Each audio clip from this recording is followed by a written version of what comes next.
ये दर्द की धारे छूटी हुई जिंदगी खोई हुई यादें छूटी हुई जिंदगी खोई हुई यादें वंदे मातरम वंदे मातरम वंदे मातरम वंदे मातरम वंदे मातरम। દાદાજી દાદાજી દાદાજી તમે સાંભળ્યું? આ લોકો કેટલું સરસ ગાય છે.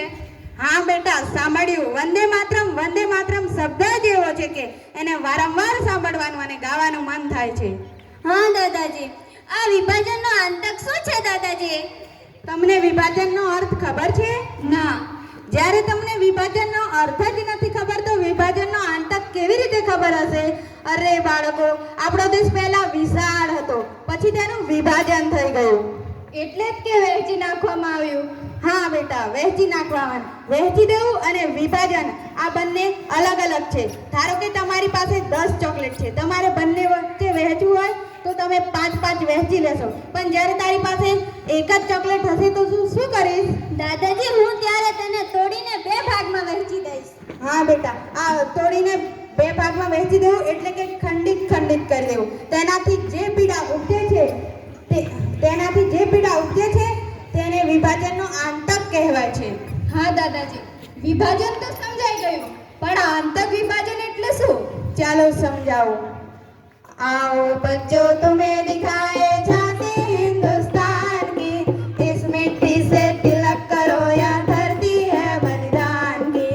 आओ बच्चों तुम्हें दिखाए झांकी हिंदुस्तान की, इस मिट्टी से तिलक करो या धरती है बलिदान की. वंदे मातरम वंदे मातरम वंदे मातरम वंदे मातरम. સમજાવું છું, ધ્યાનથી સાંભળો. આપણા દેશના વિભાજન વિશે ઇતિહાસકારોએ જે દૃષ્ટિકોણ રજૂ કર્યા છે તેમના વિશે સમજાવું છું. તમે સાંભળો અને સમજવાનો પ્રયત્ન કરો. હે પ્રીત જહાં કી રીત સદા, હે પ્રીત જહાં કી રીત સદા, મેં ગીત વહાં કે ગાતા હું. ભારત કા रहने वाला हूँ, भारत की बात सुनाता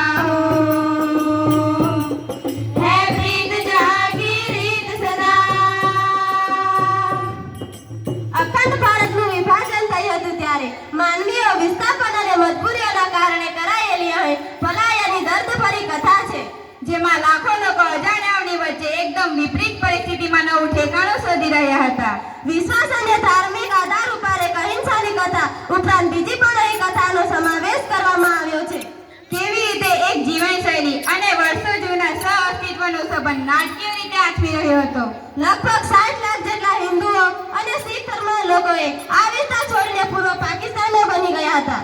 65 લાખ મુસલમાન પંજાબ, દિલ્હી અને ભારતના અનેક ભાગોમાંથી પશ્ચિમ પાકિસ્તાન તરફ ચાલ્યા ગયા અને 60 લાખ જેટલા હિન્દુઓ અને અન્ય ધર્મના લોકોએ પૂર્વ પાકિસ્તાન છોડીને પશ્ચિમ બંગાળના બની ગયા હતા. 1950માં 20 લાખ જેટલા હિન્દુઓ અને અનેક ધર્મના લોકો પશ્ચિમ બંગાળમાં આવ્યા. 10 લાખ જેટલા મુસલમાનોએ પશ્ચિમ બંગાળ છોડીને પૂર્વ પાકિસ્તાનમાં ચાલ્યા ગયા. આ આતંકમાં મૃત્યુ પામેલાનો આંકડો લગભગ 5 લાખ જેટલો માનવામાં આવે છે, પરંતુ આ આંકડામાં તો 5 થી 10 લાખ માનવામાં આવે છે.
દાદાજી, ત્યાં તો મારા જેવા પણ બાળકો હશે.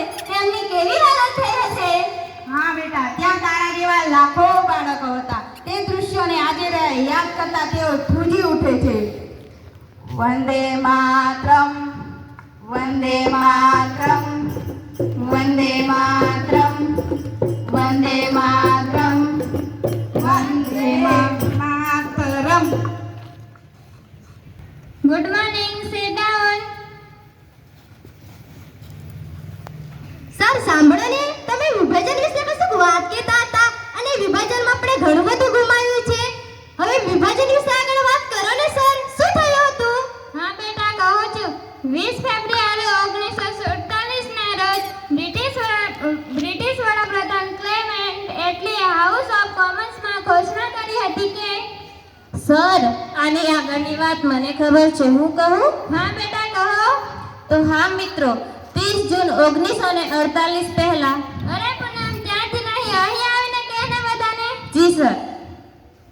તો હા મિત્રો, 30 જૂન 1948 પહેલા સરકારે સત્તા સોંપીને ભારત છોડવાનો નિર્ણય કર્યું હતું. સર, હું. હા, કહો બેટા. જો કે આ પ્રક્રિયા લોર્ડ માઉન્ટન બેટનના લીધે 1 વર્ષ વહેલી કરવામાં આવી હતી. સાહેબ, મને એક દાવું. હા, કહો બેટા. 2 જૂન 1947 ની ઐતિહાસિક વિભાજન યોજના બાબતે બહુમતીથી સહમતિ મળી. હા, સાહેબ. લોર્ડ માઉન્ટબેટને 31 મે 1947 ના રોજ લંડનથી સત્તા સોંપવાની મંજૂરી લઈને નવી દિલ્હી પરત આવી. હા સાહેબ, ભારત વિભાજનનો નિર્ણય એક પૂર્વ શરત સમો હતો. ભારત જેવા દેશનું વિભાજન થાય એ માટે આ યોજનાનો વ્યાપકપણે વિરોધ થયો. હા, એમ પણ કહેવામાં આવે છે આ વિભાજન માટે તો નેતાઓ માનસિક રૂપે તૈયાર હતા અને આ વિભાજન માટે જ તો પોતાનું હિત અને પોતાનું ભવિષ્ય દેખાઈ રહ્યું હતું. અરે વાહ બાળકો, આપ સૌ પાસે તો ઘણી બધી માહિતી છે. હવે પછીનો વર્ગ શરૂ કરતા પહેલા આપણે થોડો વિરામ લઈ લઈએ. માતરમ, વંદે માતરમ, વંદે માતરમ, વંદે માતરમ, વંદે માતરમ, વંદે માતરમ, વંદે માતરમ. ભાઈ, વિભાજન અંગે તમારો શું પ્રશ્ન છે?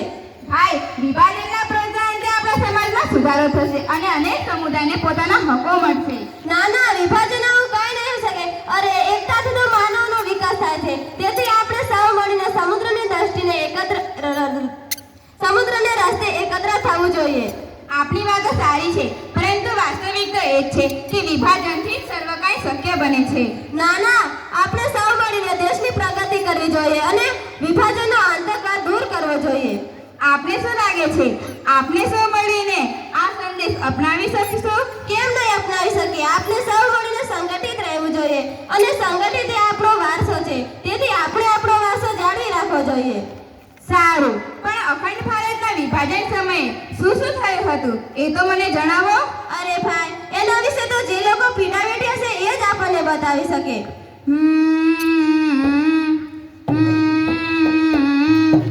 आँखों से बहते ये दर्द की धारे, आँखों से बहते ये दर्द की धारे, छूटी हुई जिंदगी खोई हुई यादें, छूटी हुई जिंदगी खोई हुई यादें.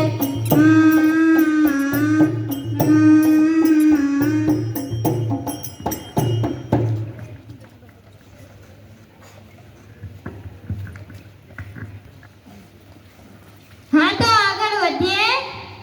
હા સર. હા, તો આગળ સાંભળો. અખિલ ભારતીય મુસ્લિમ લીગની સ્થાપના 9 જૂન 1947 ના રોજ નવી દિલ્હીની ઇમ્પિરિયલ હોટલમાં થઈ હતી. સર, ત્યાંથી આગળની વાત મને ખબર છે, હું કહું? અરે પૂનમ, તારી પાસે તો બધી જ માહિતી છે. આમ પણ જ્ઞાન વહેંચવાથી વધે છે. વહેંચ તારું જ્ઞાન. તો હા મિત્રો, ત્યાંથી વિભાજનની માંગણી વાળો પ્રસ્તાવ લગભગ સર્વસંમતિથી પસાર કરવામાં આવ્યો હતો. સર, હું. હા, કહો બેટા. જેના પક્ષમાં 300 અને વિરોધ પક્ષમાં 10 જ મત હતા. ભારતના વિવિધ ભાગોમાં 1946 અને 47માં થયેલી સાંપ્રદાયિક હિંસામાં વ્યાપકતા અને ક્રૂરતા છવાઈ ગઈ હતી. તેમાંનું કેટલાક ભાગોનું વિસ્તારપૂર્વક પુસ્તકોમાં લખાયેલું છે. તેમાંનું એક છે બંગાળ, જેના વિશે હું તમને કહ્યું નથી. દાદાજી તો જણાવો ને અમને. કહું છું, સાંભળો. એ 4 માર્ચ 1947 નો દિવસ હતો. તે દિવસે પોલીસો હિન્દુ અને શીખ ધર્મોને ગોળીબાર કરી નાખ્યા હતા.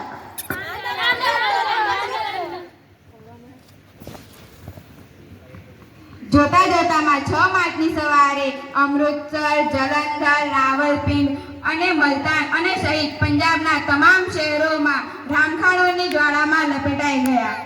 પંજાબની સરખામણીમાં બંગાળ એ દાયકા સુધીનો વિસ્તારના સંગઠિતમાં તો બિલકુલ અલગ જ હતો. બંગાળના લોકો ખૂબ જ કમભાગી હતા. કેમ કે તેમને બે વખત વિસ્થાપનની પીડા સહન કરવી પડી હતી. બે વખત? હા, બે વખત. પરંતુ તેમને તો એક વખત પોતપોતાના ઘરો છોડીને પૂર્વ પાકિસ્તાન જવું પડ્યું હતું. પછી ત્યાંથી ભાગીને તેઓને બંગાળમાં આવવું પડ્યું. ભાઈ, ત્યાંના અધિકારીઓએ વિભાજનથી ઉદ્ભવેલી સંકટની ભય વિહાત્મકને આંકડી કરી હતી. હજારો લાખો હિન્દુ પરિવારો ઢાંચા અને આસપાસથી ભાગીને સિપાહીમાં ચાલ્યા ગયા હતા. એટલી સરળતાથી પહોંચ્યા ન હતા. ત્યાંની બધી મહિલાઓના ઘરેણાઓ છીનવી લેવામાં આવ્યા હતા અને તેમને અનેક જાતની યાતનાઓ આપવામાં આવી હતી. હા, મહિલાઓ, બાળકો, વૃદ્ધ માનવો અને સાથે પણ અમાન્ય વ્યવહારો પણ કરવામાં આવ્યા હતા. મહિલા હોય, બાળક હોય કે વૃદ્ધ હોય, દરેક જણ સાથે દુર્વ્યવહાર કરવામાં આવ્યા હતા. હા, સાચી વાત છે. મહિલાઓને તો વિભાજન વખતે ખૂબ જ નુકસાન વેઠવું પડ્યું હતું.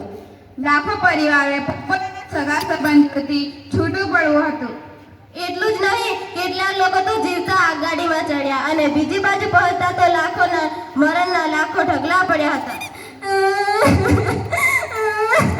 બેટા, રડીશ નહીં, ચૂપ થઈ જા. કેમ જેઓ પોતાના ઘરબાર છોડીને ગયા હતા, તેઓ પરત આવ્યા ત્યારે તેઓ પોતાના જ ઘરમાં નિરસ્તિક બનીને રહી ગયા.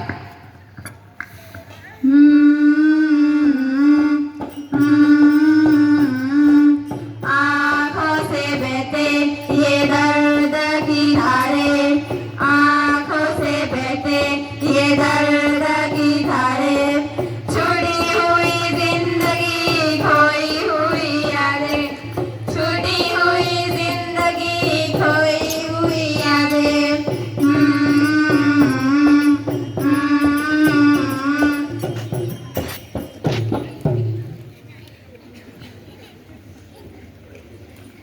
પૂર્વ પાકિસ્તાનથી એટલા બધા લોકો બંગાળ પરત આવી ગયા હતા કે એમના સગા સંબંધીઓને રાખવા માટે એક ઇંચ જગ્યા પણ બચી ન હતી. પશ્ચિમ બંગાળ સરકારે ચટગાંવ, નારાયણગંજ, બારીસાલ અને ચાંદીપુરથી આવેલા શરણાર્થીઓને કલકત્તા લાવવા માટે 15 સ્ટીમરોની રચના કરવામાં આવી હતી. પૂર્વ પાકિસ્તાનના લોકોએ જળમાર્ગનું પલાયન કર્યું હતું. તેમાં કેટલીક નૌકાઓ ડૂબી ગઈ હતી. થોડા દિવસો પછી લાશો પાણીની સપાટી પર તરતી હતી. અરે, અમારી જમીનના હિસ્સામાં એવું શું ખાસ છે જેને લેવા માટે અમારી પાસે બધું છીનવાઈ ગયું? સિંધના લોકો વિસ્થાપિત થઈને આવ્યા, પરંતુ તેમને સિંધ પ્રાપ્ત ન મળી. સિંધમાંથી યાદ આવ્યું, મોટા ભાગના સિંધી પરિવારો રાજસ્થાનમાં આવ્યા હતા. સાચું કહ્યું. ભાગલા પછી પાકિસ્તાનમાંથી લાખો શરણાર્થીઓ ભારતમાં આવ્યા. એમાં રાજસ્થાન સામેલ હતું, જ્યાં મોટા ભાગના શરણાર્થીઓ હતા. રાજસ્થાનમાં તો અમારા જેવા શરણાઈઓ માટે રાહત અને પુનર્નિવાસની વ્યવસ્થા કરવી એ જ એક અમારો મોટો પડકાર હતો. અમારા આગમનથી રાજસ્થાનની સાંસ્કૃતિક તાણાવાણામાં બદલાવ આવ્યા. અમે અલગ અલગ દેખાવા લાગ્યા. અમારી સંસ્કૃતિ, ભાષા અને રીત રિવાજ બધું જ બદલાઈ ગયું. સિદ્ધિમાં તો અમારો મોટો વેપાર હતો, પણ અહીં તો અમારા બાળકને 2 ટાઈમનું ભોજન પણ મળતું નથી. અમારી દુકાનો અને ઘરબાર ત્યાં જ લૂંટાઈ ગયા. બાબુ, એ રાતને કેવી રીતને યાદ કરું જ્યારે મારા બાળકને ખોળામાં લઈને હું ભાગતી હતી. ભાગતા દોડતા બચતા અને બચાવવાનો પ્રયત્ન કરતા અમે જેમ તેમ કરતા રાજસ્થાનના બિકાનેર શહેરમાં અમારા દૂરના સંબંધીને ત્યાં આવ્યા. અમારા ઘણા સંબંધીઓ તો રસ્તામાં જ છૂટા પડી ગયા અને તેને આજ તક અને જોઈ શક્યા નહીં, તો કેટલાક તો જુજરૂમાં જ રોકાઈ ગયા. એ પણ બિચારા કેટલા દિવસ પોતાની સાથે રાખે. અંતે થાકે હારીને આ શરણાર્થી કેમ્પમાં આવવાનું જ થયું. હસતા રમતા પરિવાર, ગામ, શહેર બધું બરબાદ થઈ ગયું. આ કોઈ અમને જ પૂછે.